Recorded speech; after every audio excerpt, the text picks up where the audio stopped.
Hey there.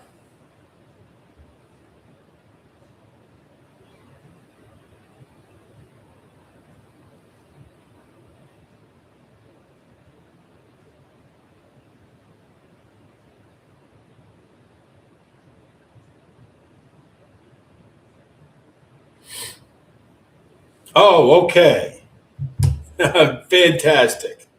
So I'm real sorry about that, guys. I don't know what the problem was, so I just created a new link. And hi, Nina. Thanks for the photo. And I don't know what I don't know what the problem was. I really don't, and I'm really sorry about that. I know that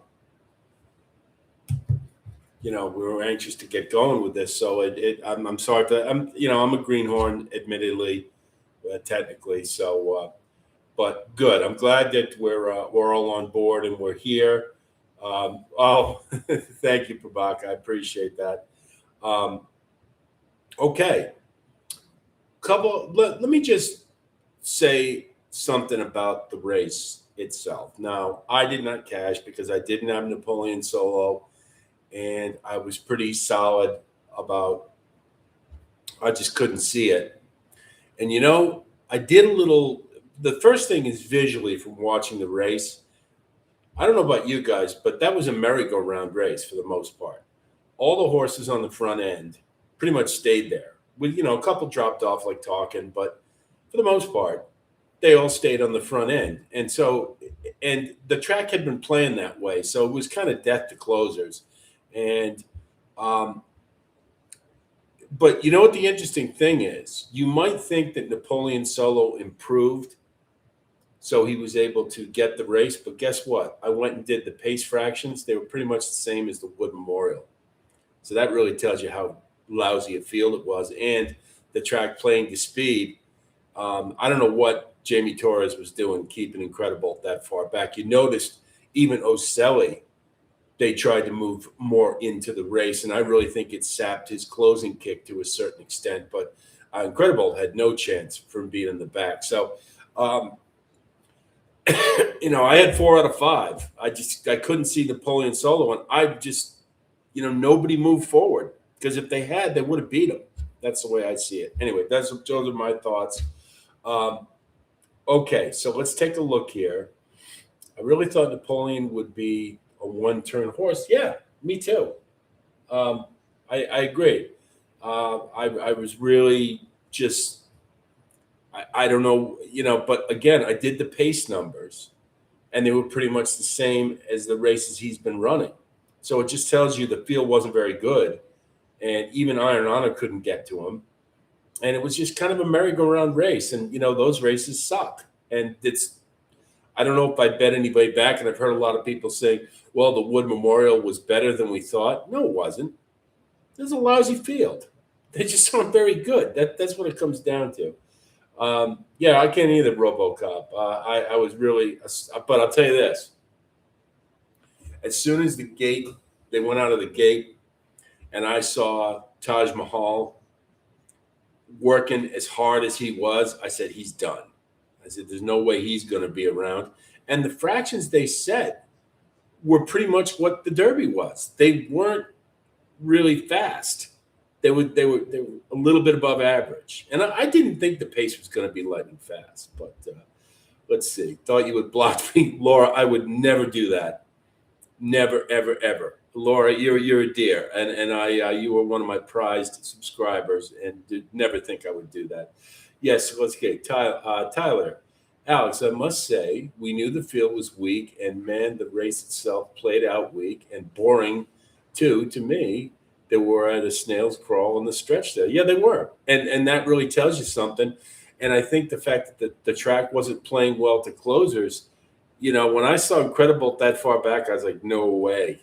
He's got no chance. And Oselli did pretty well to get fourth, but he had the right idea. Tyler Gaffleone did by getting him more engaged earlier because you needed to be because there was just no hope for closers.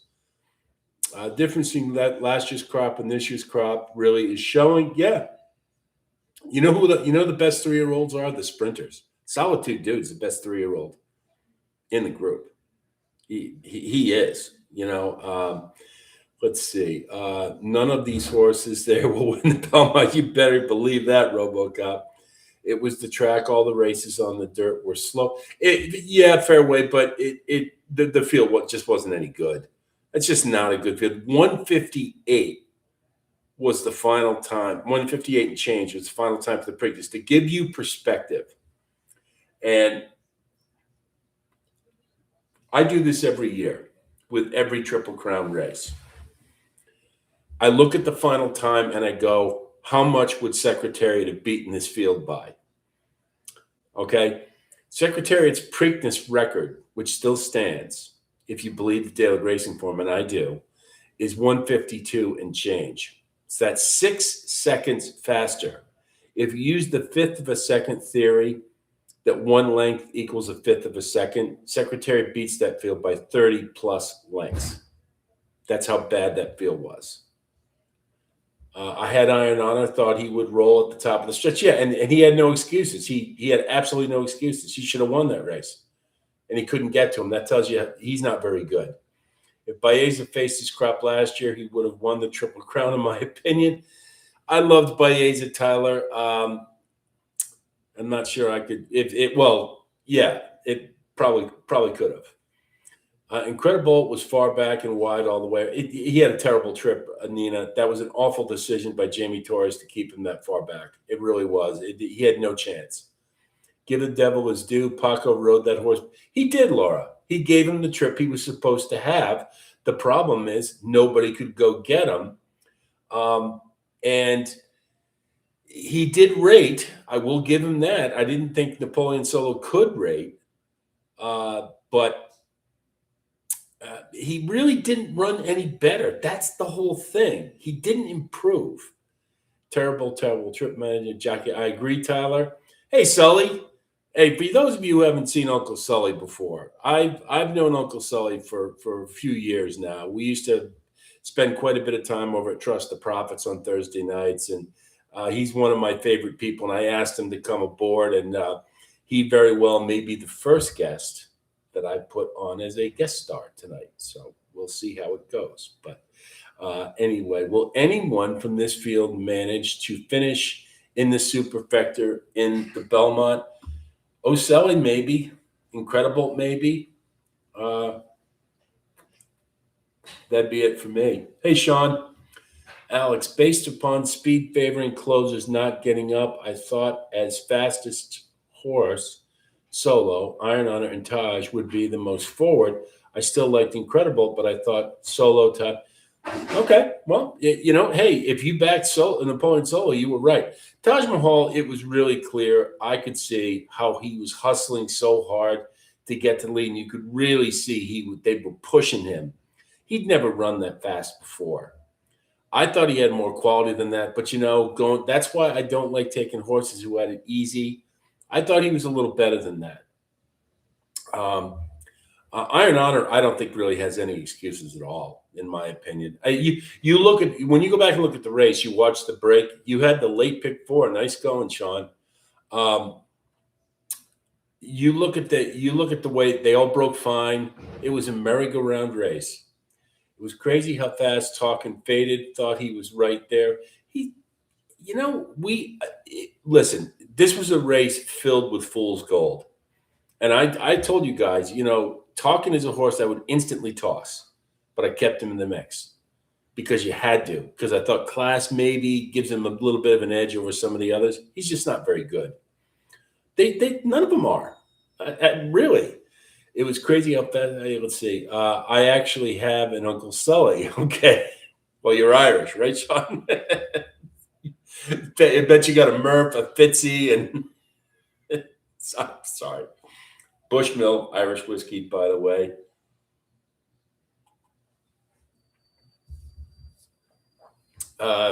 Too close to call. I haven't seen you before. Good to see you.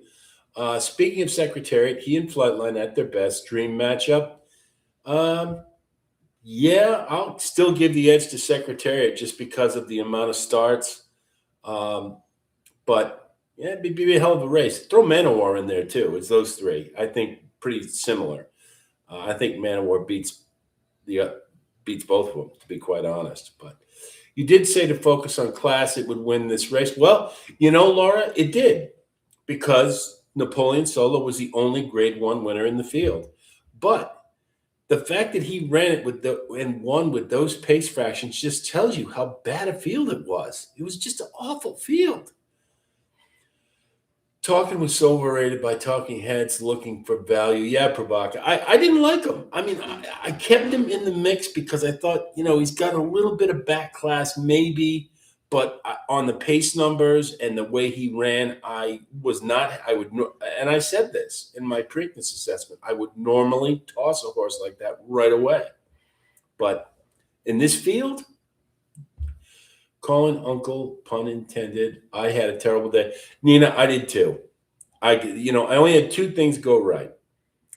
I had obliteration, and I got the first race on the day, and then I also had the trifecta for the Jim McKay, which paid really nice. And I have to credit not Callie Francois, but the other girl at Laurel, because she said that the number 9 looked really good. So I threw him in the mix at 30-1. Damn it if he didn't run third. So that was nice. It saved me a little bit, but it was a tough day with all those scratches. Changed the complexion of a lot of the races. It was a tough day. Hey, Mal. Of course, my home is happy. Napoleon was my single, and he's gray. So Deanna happy. Okay. Oh, yeah. Well, you got to keep the old gray mare happy, right, Mal? If the Wood Memorial winners did this well, why didn't Alba show up here? I think it was way too early for Albus. And Sully, the bottom line is that, everybody, I've heard on Twitter today, people saying, oh, the Wood Memorial was better than we thought. No, it wasn't. It's a lousy field. It's a lousy field. The Preakness was a lousy field. It was a merry-go-round race. That's all you need to know about that race. It was just basically the horses up amongst the lead are basically the ones that stuck around. Look at Chip Honcho. He ran all the way around the track. He never made a move. He never did anything, but he ended up third. It wasn't a good field. And, and one more note, I'll say, I don't feel bad about not having Napoleon Solo, and I don't think if you should feel bad about your handicapping or anything. I think this was a terrible field, and if he had run those numbers in the Derby, he would have been like 15th. He wouldn't have been anywhere. So let's see. Alex, would you tell us how you did in the tourney? Laura, I did not do well at all. It was one of those days. You know what? A lot of times in these tournaments, what happens is I hit the first one. I hit the second one. And I was doing okay. I was in about the middle of the pack. And then I started getting behind, and then when you get behind, you got to start taking chances.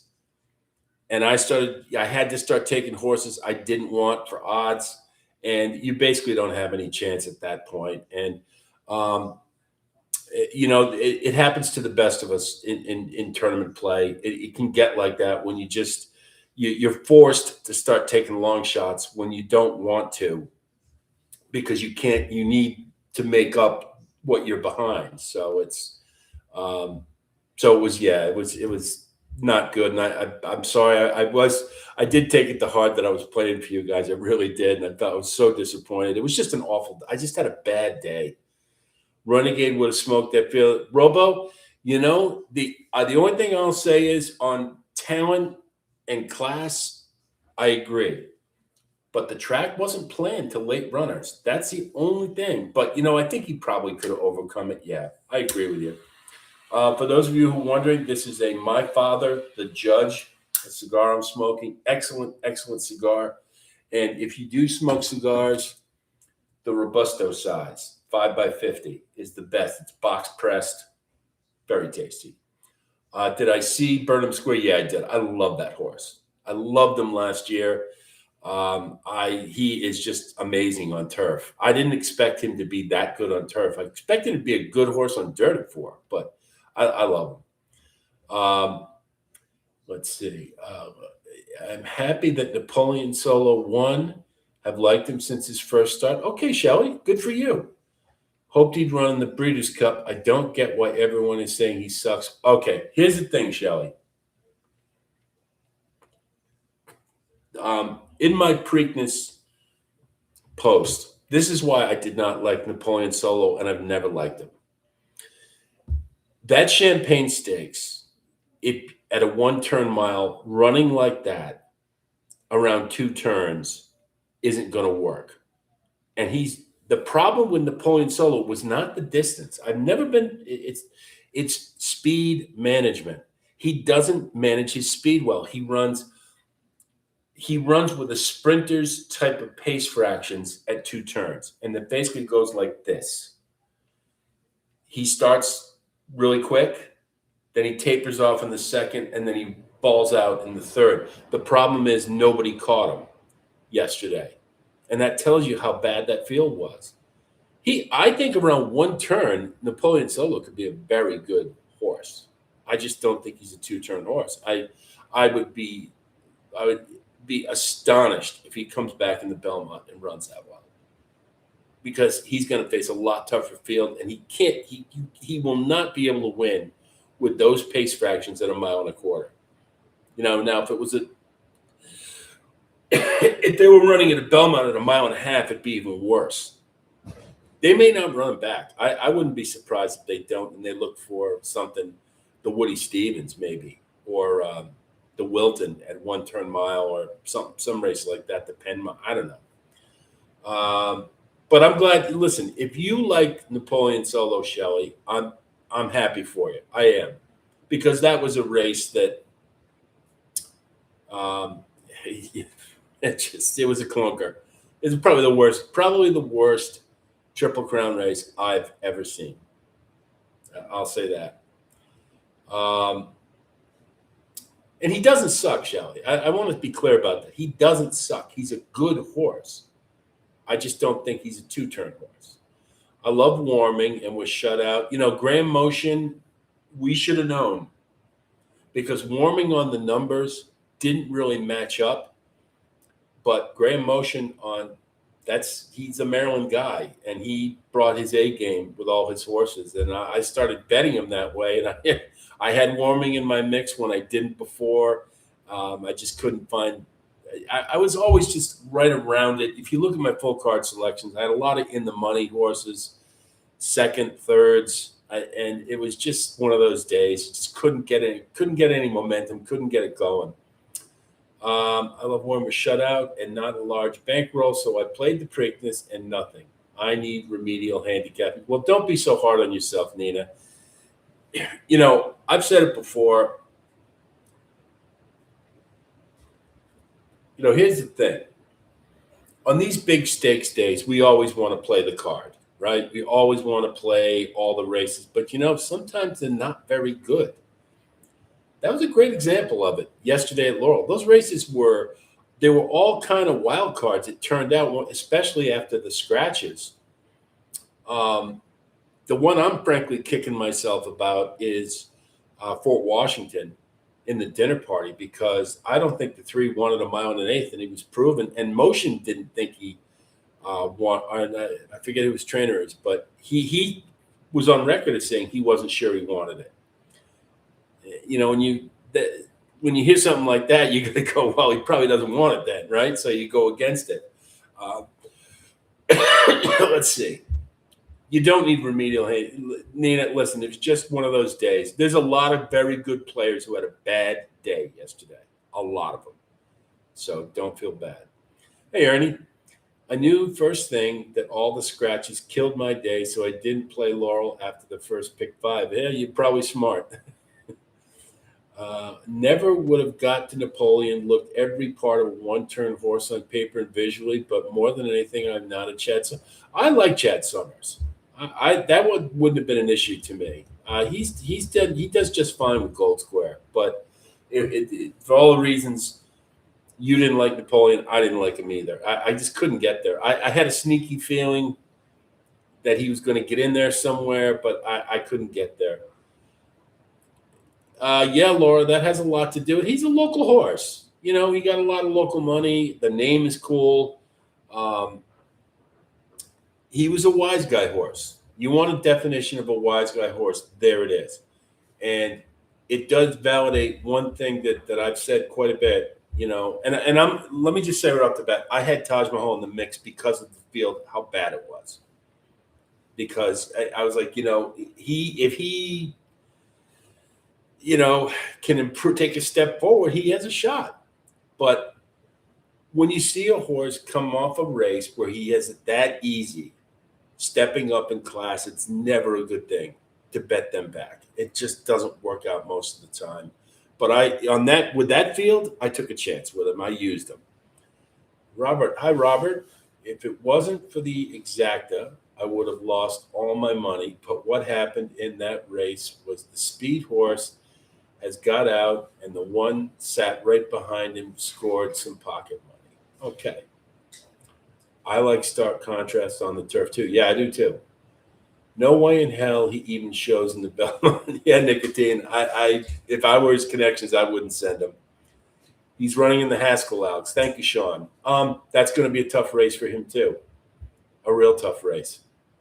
I mean, I don't know that he really changed his running style terribly much. And when I did the pace numbers, I said, well, maybe he improved and took a step forward, but he really didn't. It was just a bad field.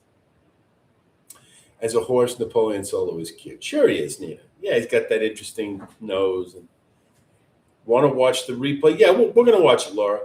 We will, promise. Let me catch up on the questions a little bit. I think Crude Velocity will take the Woody Stevens. I'm not so sure, Robo, because if Solitude Dude runs in that race, it's all over. That's how much I like that horse. Think about it. He's a one-turn horse, and they threw him in the Fountain of Youth, and he still finished third. That's a hell of a good horse. Yes, we're going to get it up. Just let me catch up a little bit. Alex, before I forget to ask, will you be at the Belmont? It's possible, Prubaka. I'm not sure yet.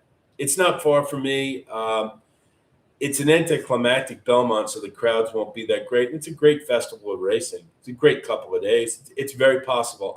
You guys will know for sure if I'm going to be there. Tyler, what do you make of Taj Mahal's trip? It seemed he kind of unwillingly had the lead and was forced to try and keep it. Well, he was forced to try and keep it, that's for sure. They didn't have much of a choice in the one hole. They had to go. They really didn't have any choice because he would have been pinched back, and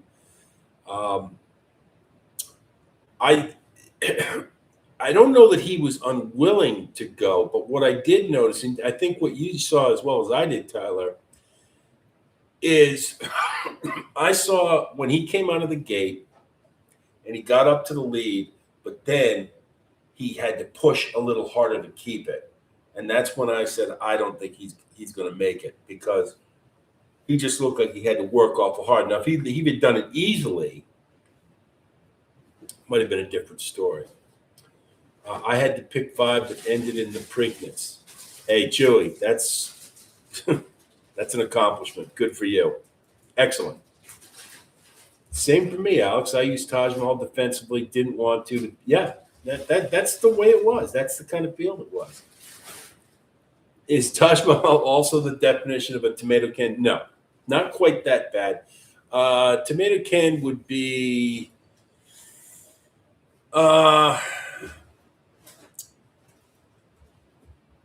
who would Bull by the Horns? He didn't run bad, actually. He did okay. I think he finished 6th or 7th, but he didn't. I didn't think he belonged. Crupper, not a horse who belonged. I'm pretty sure they eased up on him pretty quick. A tomato can is just a horse.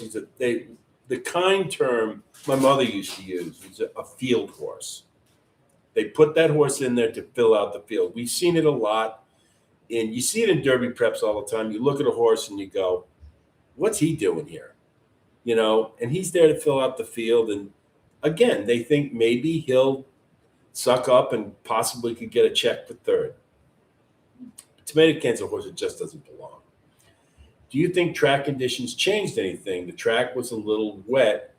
No, I don't think so, Tyler. I think the track was playing to speed, and closers just didn't have a chance, is really what it came down to. Let's see. Dresden Rose scratching messed me up. Yeah, that hurt a lot of people. Hope the Belmont has a better. Oh, the Belmont's going to have a much better field. You're going to have Chief Wallaby. You can probably have Commandment, Renegade for sure. It's going to be a good field. I think Napoleon Solo was professional, responded perfectly to the jockey crowd, except no crowd. There's only 4,800 people there, Shelley, believe it or not. Curious to know how the fractions American Pharaoh had that year. There was no outstanding except him. Well, I will say this, Shelley, and I know you like Napoleon Solo, but he's not even in a class with American Pharaoh. He's not even close. I'll guarantee you American Pharaoh's pace fractions were much better than Napoleon Solo's. Much better. Because he's a Triple Crown winner. There's a difference.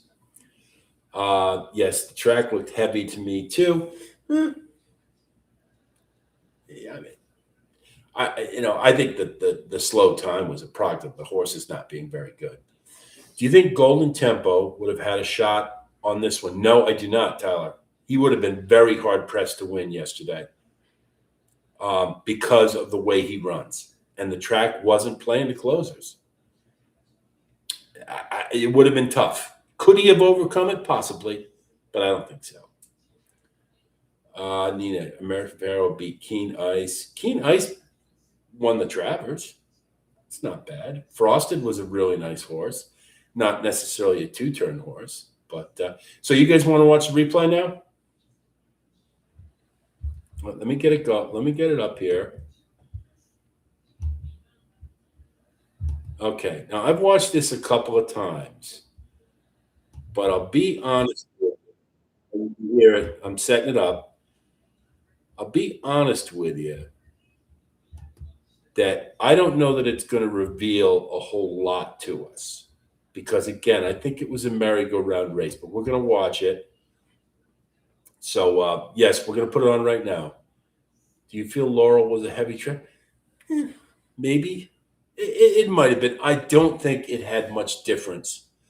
I think I really think it was the fact that the field wasn't very good. It was so slow. The final, they crawled home. They crawled home. It just wasn't a very good field. But okay, here's what I'm going to do. We're gonna watch the race now, and let me get this. Okay, here we go. I'm gonna put it on now, and I'll stop it at key points. Okay, so here we go. Let's see.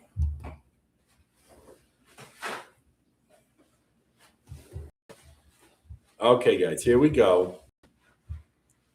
And turn down the call. Now, this is the first thing. Sorry about that. The first thing about this that I didn't like was look at where the camera is for the break. You can barely tell what's going on at all. To me, it was kind of ridiculous that you had to be that far back. So it's sort of hard to tell. But here we go. So we'll stop it right there. And from what you can see, it's hard to see, but you see Taj Mahal was really keen out of the gate, and that makes perfect sense. I think it was one of those things that like he's got to go. And from what I could see from the break, again, it's hard from this distance. They all look to me like they got away pretty well. I know Talkin was keen. Larry Coleman mentioned him right away. And right off the bat, when we go a little further in, Preakness and Laurel. And Talkin goes out to the front. There goes Taj Mahal from the inside. Napoleon. Like right here, you see where Incredible is. And, and look, and you juxtapose that with Ocelli. You see number 2 in the pink there. Look how he's more engaged in the race. They kept him closer. And I thought that was the smart thing by Tyler Gaffalione. try to save some ground, but keep him up near the pace. And if he had anything left, in the end, he'd have a shot. The problem is, as we've seen quite often, Angel of Empire in the Belmont a couple of years ago, Red Route 1 in the Belmont, when you take these deep runners and you try to get them more forwardly placed in the race, sometimes it really saps their closing kick. And I think that's what happened with Oselli, because he pretty much ran around the track. Now you just look at some others here. You see Napoleon Solo. Really, the 10-hole was no bother to him at all. He was able to get to where he wanted to. And essentially the reason for that is he could follow Iron Honor, who was pretty good out of the gate. And he was able to get right to where he wanted to. And you can see here. Solo, Iron Honor, and right about on the pace as well. Then Robusta to the inside, followed by Great White. Right about here. Now you see Taj Mahal. That's where I saw he was really working hard to keep the lead, and that's when I thought he was doomed. I said he's obviously running a lot faster than he wants to. Into that turn, Corona de Oro is next. And you see, and we'll stop again. Excuse me, I got a cold. I'm sorry, guys. You see Napoleon Solo's in great position. Iron Honor pretty much stayed in that position throughout the race, Chip Honcho. And you see Talkin, who was trying to be more. That was the right thing to do. He just didn't have the horse. And Robusta is on the rail saving ground. And, if he had had more horse, he might have had a chance because, as I mentioned, if he had run his Kentucky Derby, he would have been right there with Napoleon Solo because the pace numbers were very similar. The hell we did, and Oselli is down toward the inside. But you see, I'll stop again right here, and we'll let it run a little bit after this. But this is where you get the idea this is a merry-go-round race. Because look, you got Napoleon Solo, Iron Honor, and Chip Honcho, and they're pretty much they were 1, 2, 3. And that's where they are right there. His third last early, then Incredible and you see how hard Taj Mahal. Maryland's Taj Mahal is the pacemaker, and he's going fast. 22.66 was that opening quarter mile. Napoleon Solo track. And you see this overhead view. Now, Great White was interesting because he looked like he had a fair amount of horse. He just couldn't sustain it. But look where Oselli is. You can't even see Incredible. And that's when I saw that, and I said, that's pretty much it. There's no way he's going to be able to make up this ground on the way the track's playing. Second, Talkin is third. Chip Honcho alongside, then Iron Honor fifth. Great White. So it's to Oselli's credit that he was able to get into the money because, but he had to be more forwardly placed. But it was more passing tired rivals because a lot of these just aren't very good. Corona de Oro. So up front, it is Taj Mahal, who went 46.66. For the first half mile. See, the hell we did try to get into the race a little bit, but he just didn't have enough horse. We didn't tracking think he him would. in second. Then Chip Honcho between Talkin and Iron Honor, Robusta, Great White, and Corona de Oro. Right behind them. The hell we did is being ridden to go now. You see 6 lengths off the lead. Oselli is in. You see Incredible right there is starting to make his move 4 wide, but it's just too late because just the way the track was playing and at that point, I was just like, he's got no chance to, I just hope he could get into the money because I played kind of a funky superfecta box because it was such an out loud behind deal. him as they make their way around the far turn. Taj Mahal taken on by Napoleon Solo. But see, and now the two of them are right together. You look here, Napoleon Solo takes the lead, but nobody's making up any ground except for Oselli and Incredible. You see Robusta's already thrown in the towel. I think that's him in the back there, or maybe it's Pretty Boy Mia. And you see Bull by the Horns in the back. He made a little bit of ground up, but they're passing tired horses for the most part. On the outside as they come to the top of the stretch, 3/4 up in 1:12.08 seconds, and they're into the stretch. And Paco Lopez and Napoleon Solo have the lead. And you see, Iron Honor had every chance to win this race. So did Chip Poncho. Nothing. Here's Iron Honor trying to come and get Napoleon Solo. These two to the final furlong. Napoleon Solo still there. Iron Honor on the outside cannot get him. Napoleon Solo and Paco Lopez have won the Preakness. They win it by a length over Iron Honor. Chip Huncho was third. O'Sully was fourth. So,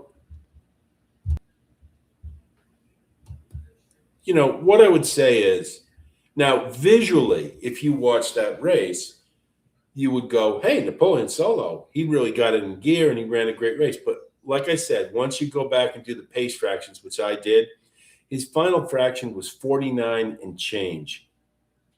That won't win a two-turn race. It never does. And so that just tells you how bad a field it was. They just crawled home. And the fact that nobody could get him, it tells you how bad a field it was. So let's see. Okay. Ernie, Paco looks around and behind.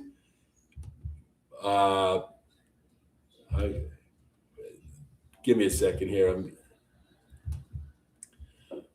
Paco looks around and behind him more than he does in front of him. Yeah, he's like, is anybody going to come get me? I guess not. Too close to call. Regarding earlier question, American Pharoah pace figures in Kentucky Derby 55, 55, 53. Outstanding. Those are phenomenal fractions. They are. I mean, if you run that, you're going to win the Derby most times. It's that second fraction at 55. You couple that with the 53, that's going to be awful hard to beat for anybody. Thought Chip Poncho looked to have a good trip. He did. He had no excuses at all. He just doesn't. We said that, right? I said he was a defensive use for me because he's a different horse on the front end. When he's in the lead, he's very different. He doesn't pass horses. They started separating the class from the tomato can. I got to tell you, Laura, there were a lot of tomato cans comparatively in that race. But yes, you're right. Class was a very important thing. Don't have Preakness numbers available. I went and did them. Too close to call. And in fact, I'll tell you exactly what Napoleon Solo's pace numbers were. I did them. Talked with a friend of mine, the Monk. Maybe you guys know him on X. Real good guy, Scott. He's going to be on with us to talk about pace calculations and time form. I think we ought to start using time form a little more. And I know a lot of you are interested in pace calculations and whatnot. And too close to call, you already know how to do it. So, but what I calculated was for Napoleon Solo, they were 56.34, 51.93, and 49.77. That's essentially the pace fractions he ran in the wood. He's crawling, and nobody went to get him. There it is, right there. Very bad, not very good. If you saw the pace fractions, you would have thought he finished like eighth. Let's see. It doesn't matter. Napoleon crushed this weak field. Yep. No argument, Didymus. Chad Summers did a great job. CAW slammed the Solo 10-1, the post 7-1 down. Yeah. He did do a great. He did. I'm not taking anything away from Chad Summers. He did a good job with the horse. What I'm saying is he hasn't necessarily improved. He just happened to catch a field he could beat. That's all I'm saying. I've seen Napoleon Solo got a 96 buyer, better than I thought he would receive. I wouldn't be surprised if they go back and adjust that.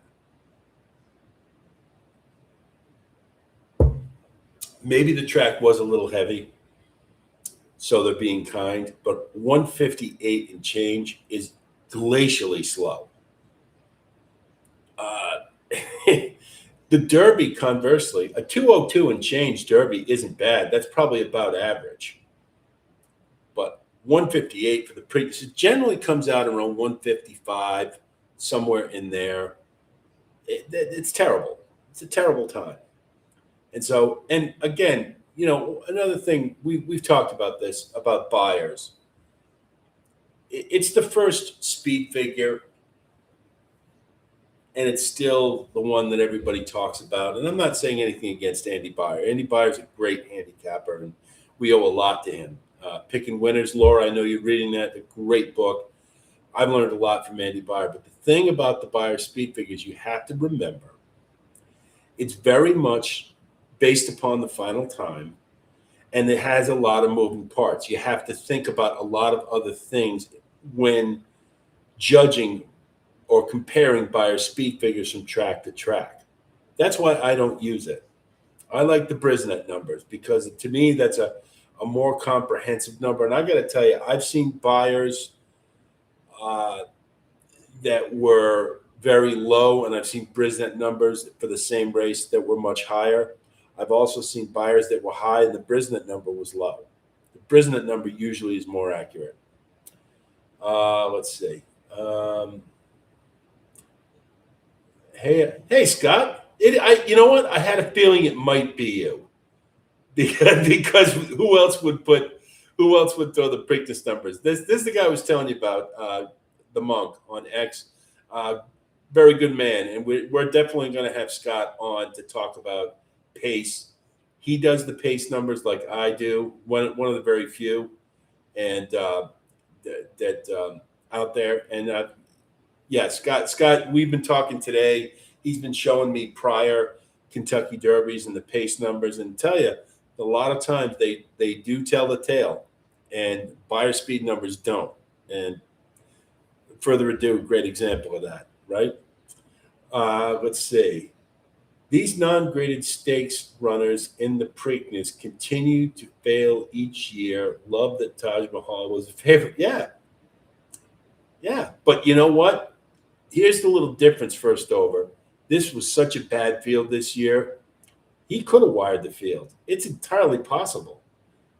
Seize the Gray, 156-4. But that's still a better time, right, Mal? By 2 seconds. That means he would have beat this field by 10 lengths.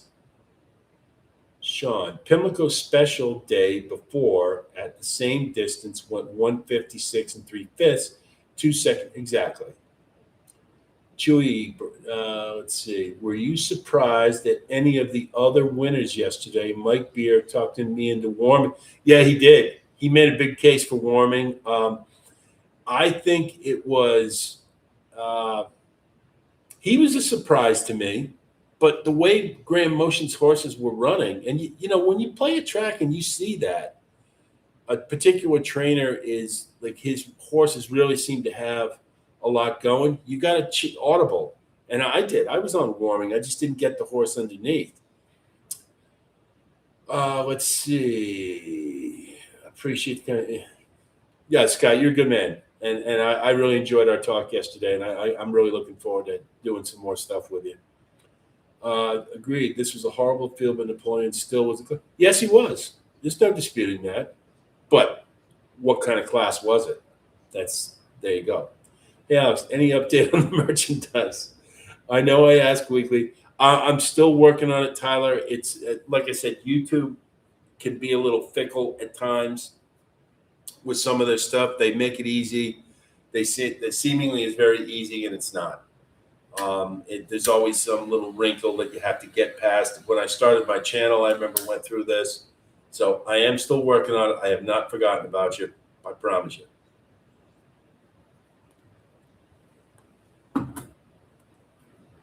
Laura, but did the pace numbers tell the tale on Golden Tempo and Napoleon? Well, Scott, wised me up about something I frankly don't think I took seriously enough when it came to Golden Tempo, and that's his middle fraction. Because when you start as far back in a race as Golden Tempo does, you've got to generate acceleration earlier than other horses do. And when you have a really good second fraction, which Golden Tempo did. Now, his late fraction, if you remember from our Elements of Handicapping,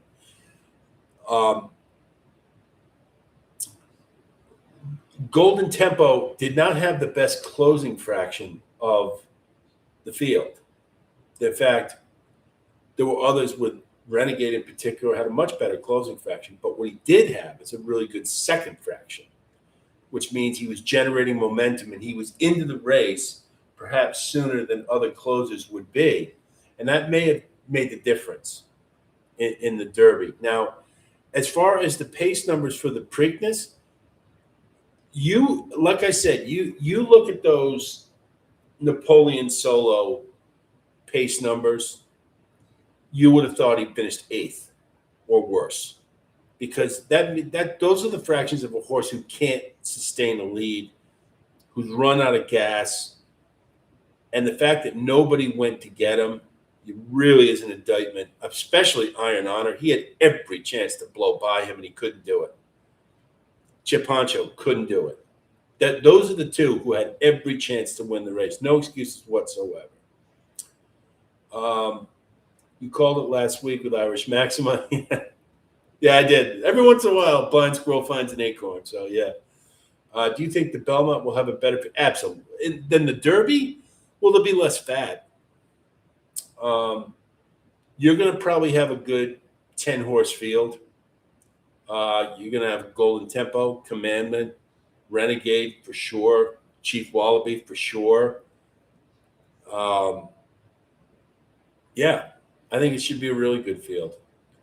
And then we'll see the Chad Brown who came out of the Peter Pan. I don't think that was a very good field. It probably might have been a little better than the previous field. Just smaller, but let's see.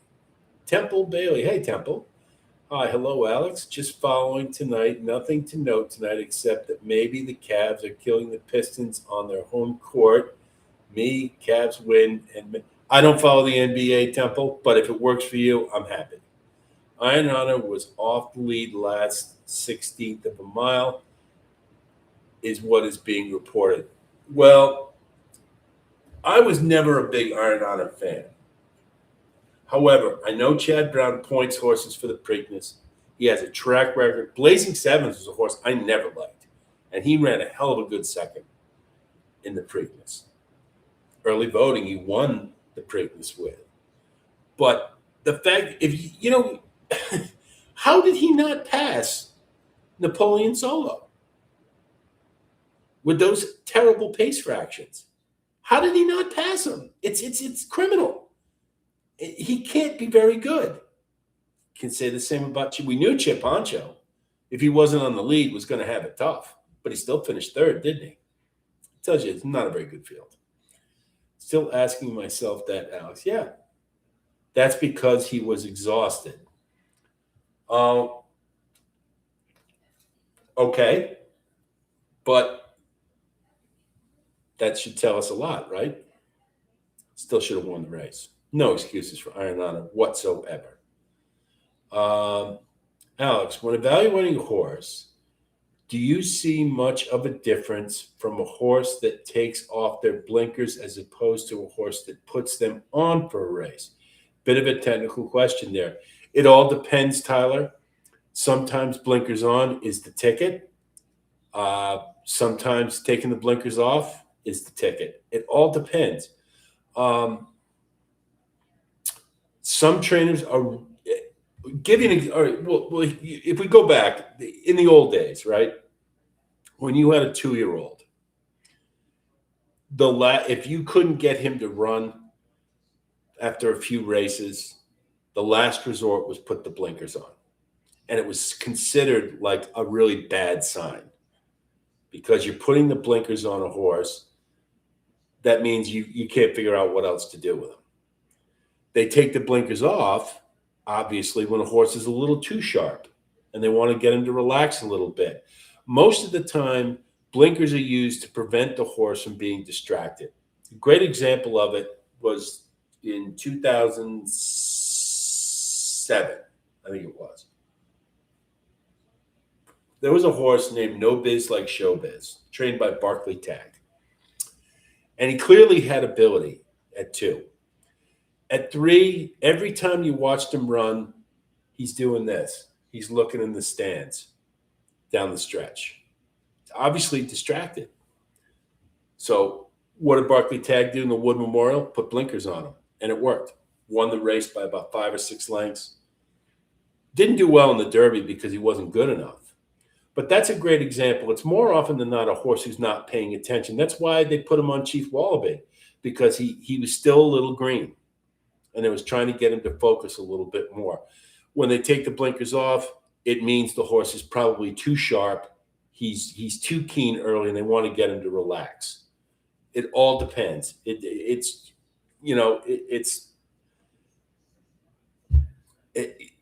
sometimes it can make a difference, sometimes not. Some trainers are really good at it. The thing to watch for is when you have a trainer who's really, really good, like he's got a 30% angle when he takes the blinkers off or he puts them on. But it is something you definitely want to pay attention to. That's for certain.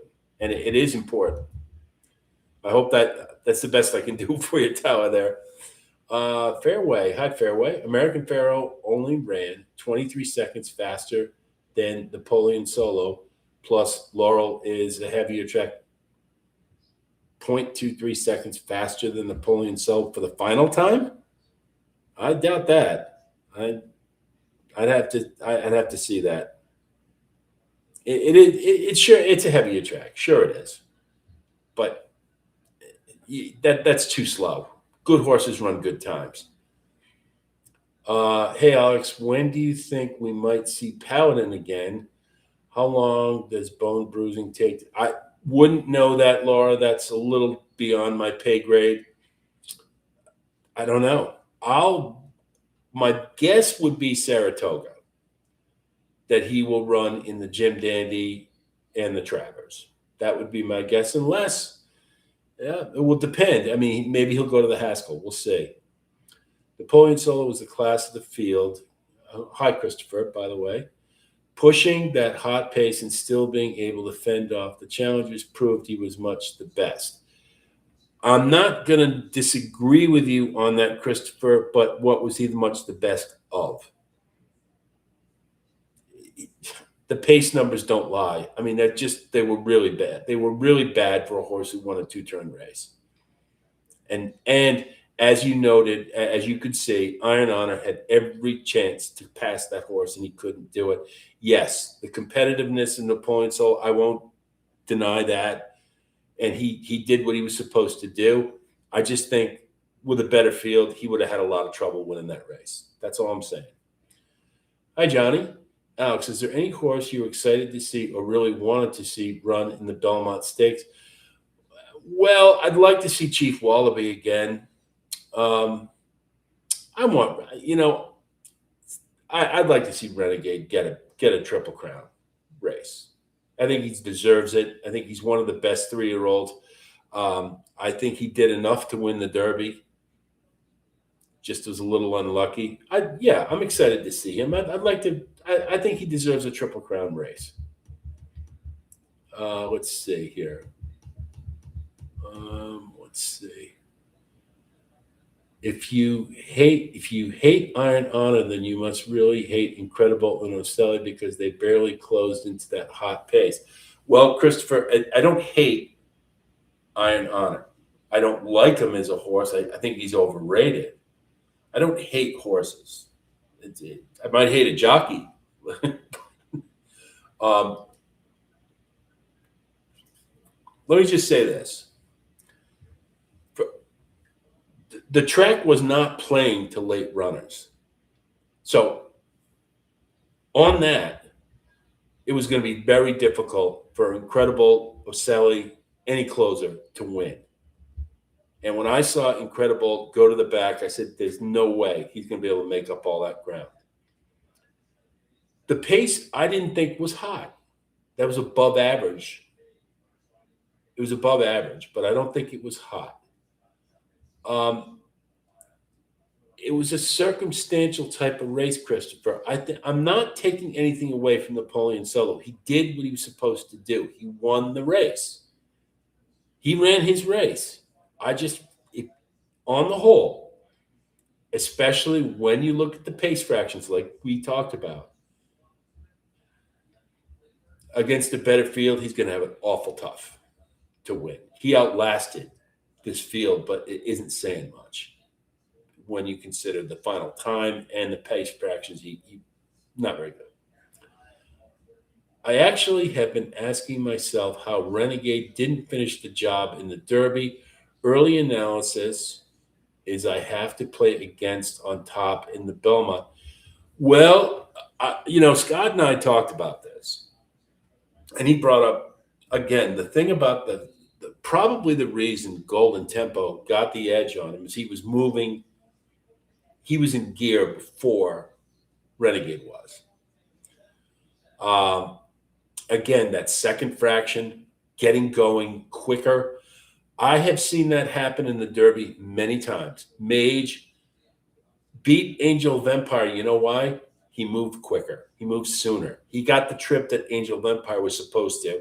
He went past Angel of Empire, and Angel of Empire followed him all the way around the track. Journalism and sovereignty. I don't know. That's probably not a good example, but a lot of times it's a jockey's race, right? I mean, it's who moves, who's in gear and has the momentum.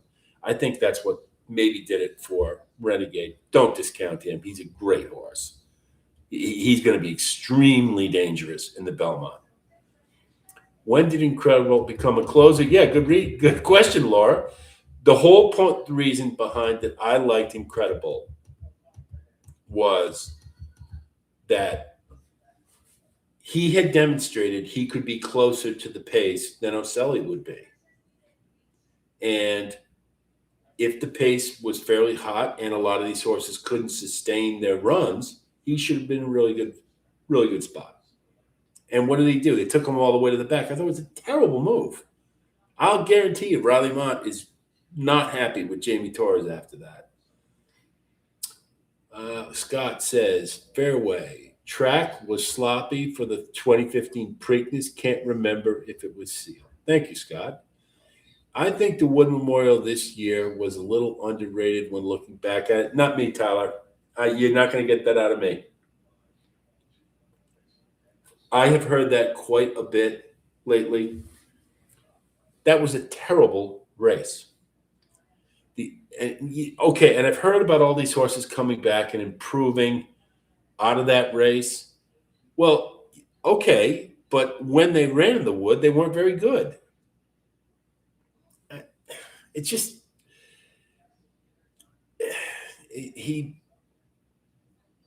wasn't a very good field. I hate to keep going back to that, but maybe it was a little underrated, but that isn't saying much, to be quite honest. Sully, if that Preakness field is that bad, and clearly the best horses are in the Belmont, what does the 2027 4-year-old division look like? Well, depends who runs, right? The fact that we don't have a Triple Crown winner, maybe we're going to get more of these horses running at 4. I don't know. I mean, I'd like to see, in the old days, you got to go back, and this is something that racing has gotten completely away from. You don't even have a handicap division anymore, per se. Most of these races, like, they've changed the name of them. They used to be the so-and-so handicap. They've gotten rid of that because the handicap was carrying weight. And what the progression for horses was, you run a 2, you run a 3, but the 4-year-old year was when they was the determining factor whether or not you were going to be a stallion. You know what it was? It was carrying weight. Can you beat other horses carrying more weight than they do? Forgo, as an example, carried like 135 pounds. He was spotting the field 20 pounds and still winning. Now, he was a gelding, so he didn't become a stallion. But when horses can carry weight, it shows durability and it shows a really strong frame. That's why they become stallions. Nowadays, because they all retire at 3, you can't tell that. And, I would love to have a really. Last year was great when we had all those great 4-year-olds running. Um, but yeah, I mean, we'll just see how many of them run, and we'll see. Little one, okay, pregnant, okay. Let's see, Shelly, and I'm falling a little behind here. Sorry, guys, I'm catching up. Shelley says, talking reminds me of Dornock, his eyes, but he doesn't have any fight in him. It was good that Paco didn't get close enough to engage eye to eye with Taj Mahal. He relaxed nicely. I don't think Taj Mahal ever relaxed, Shelley, to be quite honest. I think Napoleon Solo did. Um, talking, Dornock had a lot of fight in him, though. He was a tough customer. He was a really nice horse. He was a really nice horse. I can't equate him with talking. Maybe physically he looks like him. I can't go there. A better field doesn't matter because we are just looking at this field. I'm not sure what that means. Didn't miss any context there. Iron Honor switched back to the wrong lead in the stretch. He didn't want that much distance. He probably just a miler. Could be, Christopher. When they switch leads, yeah, that's a really good indicator that they're tired. That I just don't think he's that good. I thought he was a grinder. Grinders don't win those races. They just don't. I mean, visually, watching him, even in his maiden that everybody talked about, I said, I don't see it. Alex, have you seen the field for the Stephen Foster? Going to be a look ahead for the Breeders' Cup. Sovereignty versus Stablemate Baeza is going to be awesome. I think Baeza. Well, I got to tell you, Sovereignty is probably the best horse I've ever seen in person. That Travers last year was pretty damn awesome. But I got a real soft spot for Baeza. I like that horse a lot. If you consider last year, he was going into the Derby, I think his third start or fourth start, and he finished third. He's had some issues in some races. I saw him win the Pennsylvania Derby. Whether or not he can beat Sovereignty, I mean, I don't know. I think he gave him hell in the Jim Dandy. He'll be if he can get him out of the gate better. We'll see. I have a soft spot. I like Baeza a lot as a horse. I'm not sure you're going to have them facing each other that early in the year. I think Belmont will try to separate them. Like I think you're going to see they'll be taking divergent paths to get to the Breeders' Cup would be my guess, but we'll see. Funny. Speed King and Andy Serling had the exacta cold on their sites. Okay, good for them.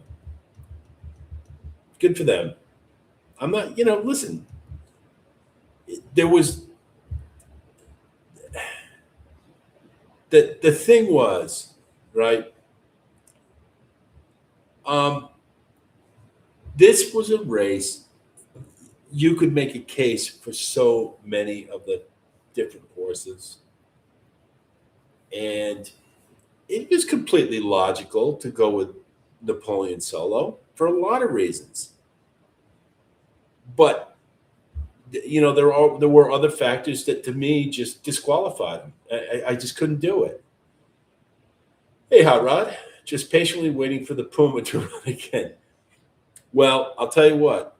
If you consider all those Florida Derby horses, how they did in the Kentucky Derby, I wonder about distance with the Puma. I still do. I had questions about him before. I still do. At the Preakness, it was hard to find one horse for the course. I don't think, yeah. Yeah, there you go. Bandcamp in the second race, I was all over as a long shot, as a value play, and I don't believe he finished in the money, which I was a little. But he's a closer, and it wasn't playing the closers that day. Hey, Daniel, talking has cost me money. I boxed 1, 5, 10, and 11. Iron Honor was my 5th choice. Talking is a money burner, and because you know what happens, this was, and I even said it, like, I threw him in my mix because of the kind of race it was. I was like, he's got that class. Class has to meet. Class was the determinant. You know, Napoleon Solo was the only Grade 1 winner. And hey, if you went on that logic, you got paid. Good for you. I just couldn't get there. But talking, you have to come to a point where you say, well, he's running against better horses, but he's not competing with them because he's not finishing well. That's what I say about talking. Golden Tempo was last the whole way around the track. That's correct. He was Didymus, but the track wasn't playing against closers that day. And I think he would have had trouble in the Preakness. I do. All the good horses going to the Belmont lack early speed. Yeah, it could be. It's a weird year. Hey, you had a closer win the Derby. You had a front runner win the Preakness. We'll see. I remember reading Steve Crisp's book, Betting on Myself. It's his biography. Good read. And he talked about, I think it was the 1983 Kentucky Derby, which was another year where there was no Triple Crown, and you had three separate winners of each race. And I think he said, I wanted a closer in the Derby, and then look at the Preakness. Now I wanted a front runner, and then the Belmont, I wanted something. You have to take each race separately. We'll see. Let's see. Well, okay. Good horses go. RoboCop. Alex, with all your years in the game, who was your favorite horse? Hard Spun, without a doubt, my favorite horse all time. I just loved that horse. He never let me down. He always brought his A game every single time, except for the Southwest Stakes at Oaklawn, and he didn't like the track. Other than that, he always brought his game. He didn't win all the time, but he was so classy. And the only shame of it is they never put him on turf, because that horse would have been a dynamite turf miler. He would have won the Breeders' Cup Turf Mile. There's no doubt in my mind. I hope White at Barrio meets Sovereignty again. That is now a rivalry. Yeah.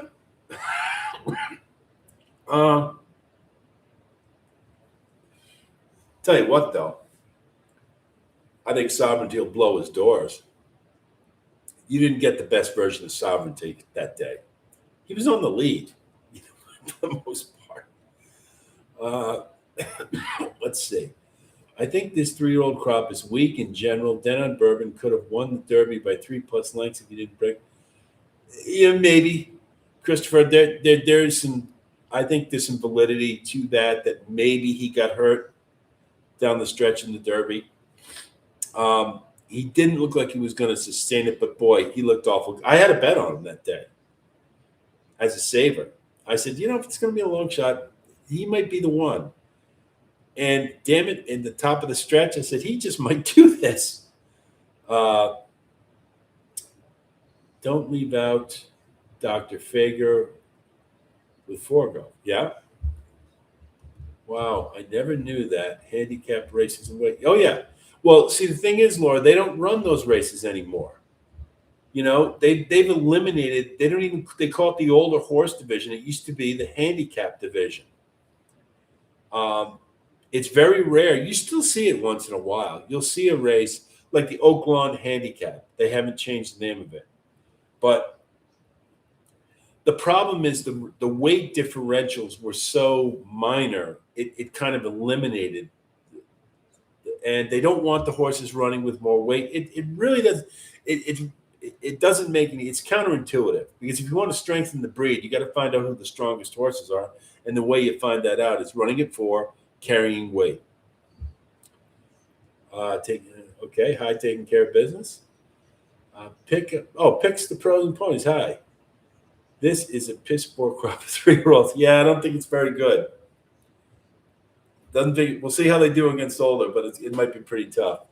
I think Baeza is perfect for Mott as well. I love Baeza. And if anybody's going to get the most out of him, it'll definitely be Bill Mott. Sovereignty is better than Flightline. No, he's not. Can't go that far. let me just, you know, for those of us who grew up with Secretariat and saw him run live, I never saw him in person, but I did see him live run races, the Belmont, Preakness, Kentucky Derby. And then you read about a horse like Man of War, who I kind of think is better than Secretariat, because Man of War only lost once, and the only reason he lost was because it was a walk-up start with a rope, and he was turned backwards when they sounded the gun. Because of the jealousy and all that kind of stuff, they were really anxious to beat Man of War. And guess what? He spotted that field maybe, 10, 15 lengths, and he still finished second by a nose. He broke the track record every time he went on the track. Flightline didn't do that. Secretariat didn't do that. Man of War didn't win the Triple Crown only because he didn't run in the Derby. The experimental free handicap, which is, I think they still do it, but it's the gauge of how much weight a 3-year-old will carry when they go to 4. He was going to have to carry 140 pounds every race. So they retired him at 3 because Riddle, his owner, Sam Riddle, wouldn't do that to him. Flightline was a great horse, but he only had 6 starts. That's always going to be the knock for me on Flightline. He was a hell of a horse. He was a great horse. I'm not taking anything away from him, but when you have to start stacking him up, Sovereignty hasn't set any track records that I know of. And yes, he's had some great races. We'll see how he does at 4. That's going to be the big determinant. Now, if he dominates at 4, you got a better case, but you got to do it against older horses. That's a big determinant. Golden Tempo was behind Renegade until the end. However, he still had 55 minutes front. Right, Scott? Yeah. That was a really good call on your part. And that's why we're going to have Scott to talk to you guys about pace, because that was an excellent point. And to be honest, I don't think I gave it enough consideration. Puma is going to the Haskell. Yes, okay. And okay, let's see. Where do we go here? Okay. It's okay. LO. I fell for talking to boxed 1, 5, 14, and 7. Don't even talk to me about why the hell I boxed Pretty Boy. Why not, Nicotine? Hey, why not? Why not? It was a race of why not. You had as good a chance. Put it this way. When you do a morning line, when you look at any race, there's something called natural odds. And what that is, if all the horses were equal, they would all have the same odds. Now, if you have a 14-horse field, that means they're all 13 to 1. Okay? So that's roughly about 7 or 8% chance of winning. The Preakness, you could have used that as the morning line. I mean, it was like that, right? I mean, there was you could have included any horse in that race. That's what made it such a good betting race. Because they were so equal. Napoleon Solo was a little better that day, but not much better than a lot of them. Haskell is going to be a good race, Chris, and I plan to be there. Alex, why did the Japanese take off for home? Because that's what they do. Well, Denham Bourbon got hurt too. Had he run the Preakness, I think he had a very good chance to win that race. Yes, I agree, but he did get hurt. The Japanese basically, I think the way they do it is they got their heart set on the Derby, and if it's not the Derby, it's the Breeders' Cup Classic. So those are the 2 races they only consider. Now, I will say this. If they ever smarten up and bring a couple over here and run in the American prep races, they're going to win it. It takes a special horse, obviously.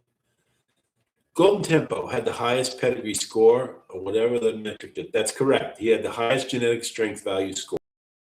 That is correct. And that was a big determinant for the Derby this year in particular. But I'm telling you, the genetic strength value score is really a lot about it as we move forward. I haven't talked about the last couple of years with as much emphasis, only because they hadn't updated the chefs to race, but now they have. Really big number for the Derby. Not so much the Preakness, and for the Belmont, absolutely. Let's see, Golden too close. Doesn't that mean Renegade was moving faster? I'll leave that to you, Scott, to answer. And it's okay, Scott. Don't feel inhibited. Please go ahead and answer. I'm going to leave that for Scott. Let's see. And for me, it was a filly called Spain. Trained. Well, I'll tell you, John Stetton, that's one of his all-time favorites. He made a lot of money on that horse. Yeah, hey, we've all got our favorite horse. All I ever say is, and when we talk about these races, I always hear pride. People who love a particular horse, and there's nothing wrong with that at all. If you love a horse, everybody's got different reasons for loving a horse. The only thing I always say is you have to be clinical when you handicap. And as much as you love them, you can't bet with your heart. You just can't do it. Heartspun is my favorite horse, but I knew damn well it was going to be a real tough call to win the Derby. It was going to be a tough call to win the Preakness, and it's going to be a tough call to win the Belmont because he had a lot of class. Danzig was like a 1 1/8 type of sire, great sire. And so there were some questions. I mean, there were little questions about that. And you had to accept that, but you can still love him as a horse. And hey, when he came back and won the King's Bishop, which they now call the Allen Jerkins, I was happier as happy as a clam because he got his grade 1. Was it Citation that ran with 300 pounds? Nobody ever ran with 300 pounds taking care of business. Nobody. There's no way they would ever allow that to happen. No way. The highest I've ever heard is 140 pounds. Now, Farlap, the Australian Secretariat, if you will, may have carried more than that, but I don't know. I wrote that I hope they meet, not beat. Okay. I also don't think White Barrio will beat Sovereignty at second time. I don't think so either, RoboCop. No, those are feet per second fractions, not times. That's right. Yeah, thank you, Scott. Daniel, pick 6, had 4 in a row on a 20-cent ticket, had favorite in the last 2 legs, didn't go so well. It was a tough day. It was a tough day. Does Citation make your Mount Rushmore? Sully, excuse me, I'm biting the cold. Yes. And the couple things about Citation that a lot of people overlook is that, first of all, he did set some track records. I believe he had the record for I think he had it for the Derby or one of them. But the thing was he was a different kind of horse than Man of War or Secretary or Flightline. He wasn't flashy. He was professional, and he did enough to win. Saddle Slow was kind of like that. Citation, in some respects, I think you could say you never really saw how much he could do because he didn't have to. They had a couple of races that were walkovers. And for those of you who don't know what a walkover is, that means basically everybody just said they waved the white flag and let him run around the track by himself because they didn't think they could beat him. He ran until he was 6 years old. He was the first horse to ever win $1 million. He got hurt at 4, and he was not quite the same horse after that. But, I mean, he brought it every time. He had, as far as longevity goes, he had a much more solid career than Man of War, Secretariat, or Flightline. But, yeah, he has to be on it for sure. A host on another podcast said, with the average thoroughbred, 5 lengths equals 1 second. That's correct. I think it's quicker than that, like 3.5. Yeah, Daniel, and hi, I hadn't seen you before. The rule of thumb, the general rule of thumb always was 1 length equals 1/5 of a second. So technically, if you're 5 lengths ahead, you're a second ahead on time. However, over time, you're probably more accurate. They've qualified it, got a little more exact with it, and it is probably. I use 5 lengths because it's just what I know. It's the rule of thumb, but you're probably right. It is probably more like 3.5. That's correct. That's how I do my morning lines before the natural odds. Yeah, it's a good way to do it. It is. I love Personal Ensign was a great horse. Didymus, probably my favorite filly. Ruffian is a close second, but to be honest, when I was so young, I really didn't see Ruffian run until the match race with Foolish Pleasure, and it's a shame. But Personal Ensign, boy, that '88 Breeders' Cup was a thing of beauty. Hey, Jamie, I am smoking My Father the Judge, and as I said earlier, box press, Robusto size is the best. Very, very tasty. It's probably the best of the Fonsecas. My Father tends to be the grandfather type of cigar, but the Judge I like the Judge a lot. It's my favorite of them. Really good smoke. Let's see. Robo, Alex, I have taken your advice, and when things don't go my way at the end of the day, it is just a horse race. I know. Enjoy the challenge. Yeah, that's what you got to do, Robo. We can't drive ourselves nuts. Scott and I were talking about it. The Preakness, how can you feel bad about not having that race? Wide open race. Crazy race. So many ways to go. Then, you have to, there's 2 things about horse racing. You have to have a really short memory, and you got to have a really long one, too. You got to remember what works. You got to remember what doesn't. But you got to forget the bad beats. And I know that's hard. We all have our stories. And you got to, you just got to move on. You can't, because it'll ruin your day if you lose the first race and you're all bummed out. Then you won't think right the rest of the day. This was fun. Okay, Scott. Yeah, great. Thanks so much for coming by. And yes, we are going to talk soon. And you guys are going to see Scott on here. We are definitely going to do a tutorial or a show discussing pace, time form, feet per second. I know I've talked about it a lot. I've shared the calculations with you, but we can do it very formally and show you guys how to calculate it yourself, because it's very, very important, and it really cuts through a lot of crap. And I'm telling you, you can have a impression of a horse and then all of a sudden do the pace numbers and just be like, wow, I thought he was a lot better than that. Or you can say, oh, I didn't know he was that good. Very important. It really makes a big difference. I think you saw that with the Derby to a certain extent. Let's see. Is Spectacular Bid the best horse to never win the Triple Crown?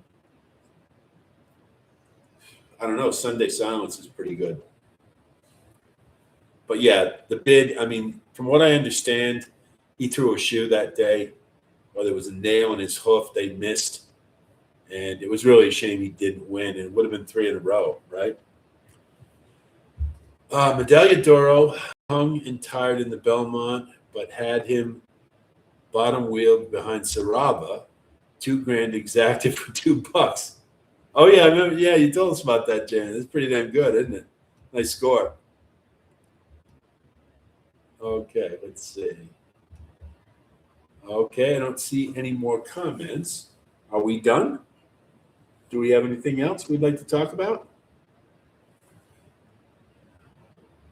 Oh, and I do want to say we've only got 16 likes and I've got 53 of you on. How about a few more likes? Would you guys mind doing that for me? I'd appreciate it. Alex, do you think geldings eventually plateau in speed over time and flatten out? Borgo didn't. They're all different, Robo. It's hard to make generalities like that. They don't become a horse until they're 5, right? You always got to remember that. So they should be on a progression of getting better. And once they hit 5, then you start seeing like they're not going to do any better than that. Occasionally you'll see a horse like 6 or 7 all of a sudden become better. But what's your favorite pedigree lines that you key in on? Well, the ones that I like, what I tend to, the ones that I love, I don't love let me just say, the ones that are important to me are the sires that are under the radar. We all know who Kerwin is. He got his Derby this year. We all know who Into Mischief is. They're pretty, they are what they are, right? But there's certain sires that I love because of there's one thing that they bring to their horses consistently, and that's competitiveness, grit. I love the Freeze and Fire line. Army Mule, Freeze and Fire. Twirling Candy is a great sire. They always bring it. Smiling Tiger, rest in peace, was a great sire out in California. I love Smiling Tiger. You got a Smiling Tiger with a fighting chance in a race, and he's going to win. So I look for the ones that are kind of under the radar, that are maybe not as glossy, but those are just a couple that I like. It depends on the situation. You have to be careful. You never want to be systematic. Like, Into Mischief, I have to bet him. You don't ever want to do that.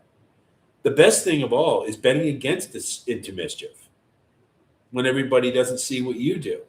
How many times you've seen a horse that costs $500,000 and he can't run, but people keep betting him because he costs $500,000 and he's by Into Mischief, right? You want to look for those opportunities to bet against horses like that. So in that respect, they become sire lines that you like if you can beat them. Look forward to the pace figure seminar. It's going to be good, Sean. He's a real good man. I enjoyed. He really knows his stuff too, and he's much more thorough, more detailed, and he's much more into the pace aspect. And I would trust him. I mean, I know what I'm doing, but he would be an expert, I would say. Let's see. I like the Kerwin and Puka. What can you say? That's a pretty damn good mare. Probably one of the greatest of all time. 19 of 20 horses in the Derby were Secretariat offspring, and most years prior to that have been the same. Is genetic pool getting too small? Yes, in some respects it is. There are a lot of sire lines that aren't being used anymore. It's more, to me, it's kind of a product of the owner that they're getting now. New money, want to win now, They don't care. So they want a horse they're not going to have to take time with, if that makes any sense. So yeah, when you start seeing the stud fees go up as high as they are, that tells you that they've culled down. Generally what they do is they take the top 3 sires from a generation and they build off of that. Like for a while there was Stormcat, AP Indy, and I can't remember the other, but there were 3 solid sire lines. And now there's it's all Darley. There's no Godolphin anymore. You hardly ever see it. There's no Byerly Turk. That's gone. That's been gone for a long time. But a lot of the sire lines have died off. They're not using, and You know, it basically was like Into Mischief, Uncle Mo, Curlin, and I'm sure I'm leaving somebody else out. But yeah, I mean, it's a problem. Secretariat is going to be in a lot of pedigrees for one simple reason. You know, and I'll just say this, and a lot of you guys know this, and I don't mean to tell you something you don't know, but I just want to get it out there for the uninitiated.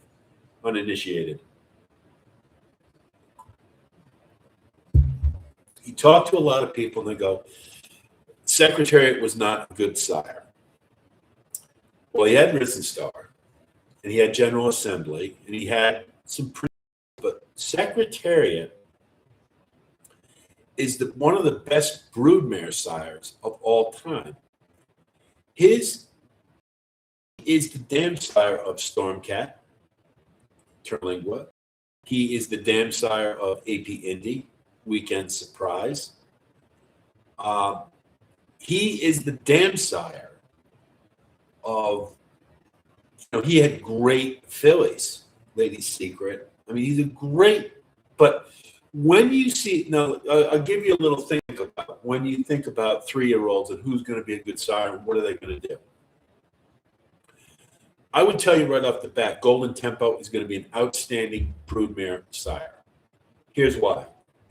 Great pedigree, a lot of class, but he's a stamina. He's going to be a stamina influence. Those type of horses make great broodmare sires. Bernardini, Blame, Seeking the Gold. He may not be, because the way he runs is so two-turn oriented. He doesn't have that greasy speed, like that miler speed. When I looked at Street Sense and Hard Spun for the 2007 Derby, when Street Sense beat him, I said, yeah, but Hard Spun's going to beat him in the breeding shed. Because Hard Spun had more of that miler type of speed. That's what they look for stallions. And then you breed distance to them with the mare. So that's why when you say the talent comes from the sire, the class comes from determines how far you can take your speed, if that makes any sense. So hopefully that's why you see so much Secretariat. It's because of the mares. Let's see. I hope that some speed sign on for the belt. Yeah, I do too, Daniel. I just want a good form-fitting race. Guys, thank you, RoboCop. Let's see. I had a sire future wager on Twirling Candy. Twirling Candy's a great sire. He's a great what do we call it? Bargain sire. Sneaky good. Sneaky good. Don't ever underestimate a Twirling Candy because they always are competitive. Secretariat family tree descendants, not offspring per se. Yeah, that's right. He's in every, yeah, there's certain sires that are in every single horse's pedigree. Secretariat, Northern Dancer, Raisin Native, you're going to see them throughout. There were a lot of double Northern Dancer nicks this year, which was interesting. I hadn't seen that before. The one they always love to have is Raisin Native and Northern Dancer, because Raisin Native is Mr. Prospector, Smart Strike, Curling. That's the Mr. Raisin Native line. And then Northern Dancer was Stormcat. And my God, he had a ton of El Prado. He had a million great.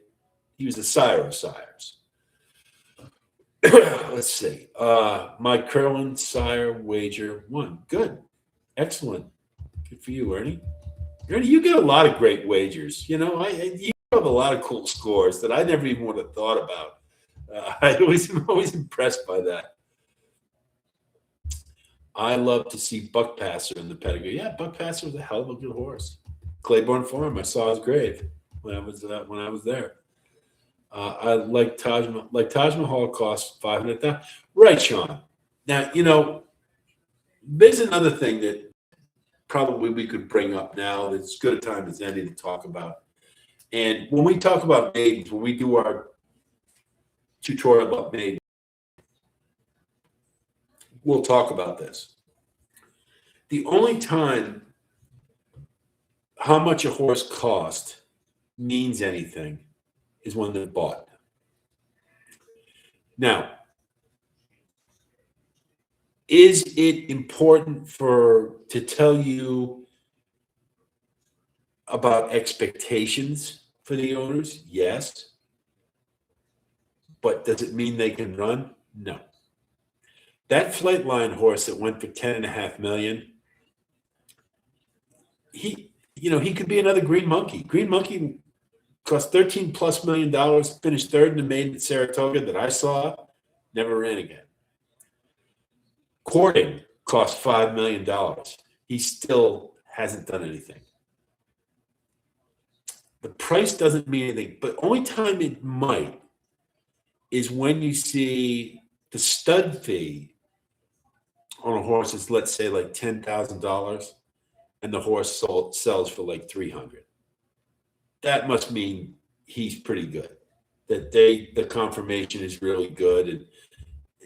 But when every once in a while, you get a Sierra Leone that costs $3 million and he ran to it, but it's a little overrated. They always talk about the purchase price, and I said the purchase price doesn't mean anything until once they start running. The purchase price doesn't mean anything anymore. But you guys, I think, know that. Yeah, I mean, Bernardini is a great dam sire, Daniel. He's a great dam sire. Appreciate your help learning how to do the math, learning how to wager with the odds, getting wiped at post time. It's hard to make it worthwhile. Sometimes it is, Shelly. Yeah. CAWs make it tough. But I still say you can beat them. You learn how to do this the right way. You can still get a long shot in. And yeah, the CAW may get their money, but nothing to say you can't get yours. Mr. Prospector, is that the third line you are thinking of? Yeah, probably. For a long time, Stormcat, AP Indy, and Mr. Prospector. Those were the three. But yeah, Mr. Prospector's line's got like three strains now. You got Smart Strike, Curlin, and then you've got let's see, you get Speightstown, who's from Gone West, came home, Mr. Prospector, I think it is. And I think Candy Ride, if I'm not mistaken. He's Ride the Rails, and Mr. Prospector was a great sire. He's got a lot of branches to his tree. 75 for Warfront stuff. Yeah. Warfront is the reason he's got a high stud fee is a couple of things. First of all, he's by Danzig. So he carries on the Northern Dancer line.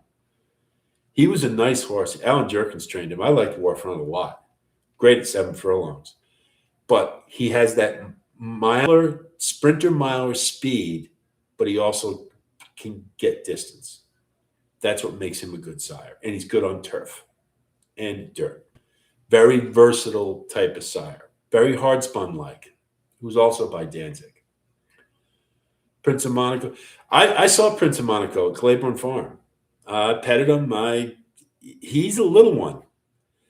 But he was certainly a Derby disappointment.